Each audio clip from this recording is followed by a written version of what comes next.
এরপরে দেখেছি ত্রিপুরাল্যান্ডের স্লোগান। এই ত্রিপুরাল্যান্ডের স্লোগানও মানুষ এখন বুঝেছে ত্রিপুরাল্যান্ড এটা হচ্ছে এই দাবি, এটা অযৌক্তিক, অবৈজ্ঞানিক। এটা ত্রিপুরা রাজ্যের, ছোট্ট ত্রিপুরা রাজ্যের এটা হতে পারে না, রাজ্য ভাগ হতে পারে না। এই অভিজ্ঞতা মানুষ অর্জন করেছে, কি উপজাতি অংশের মানুষ কি জাতীয় অংশের মানুষ। গ্রেটার ত্রিপুরাল্যান্ডের দাবিও তার বেশি দিন নেই। এটাও অল্প সময়ের মধ্যেই ট্রাইবেল উপজাতি যুবক যুবতী, যারা বুদ্ধিজীবী ছাত্র অংশের মানুষ, তারাও উপলব্ধি করবে, অভিজ্ঞতার মধ্য দিয়ে উপলব্ধি করবে এই গ্রেটার ত্রিপুরাল্যান্ডটাও এটা অযৌক্তিক, অবৈজ্ঞানিক।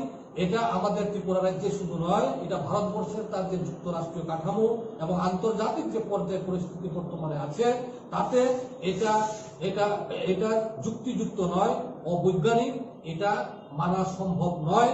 এটা উপলব্ধি সকল অংশের মানুষই আগামী দিনে এটা উপলব্ধি করবে। এটাই আমরা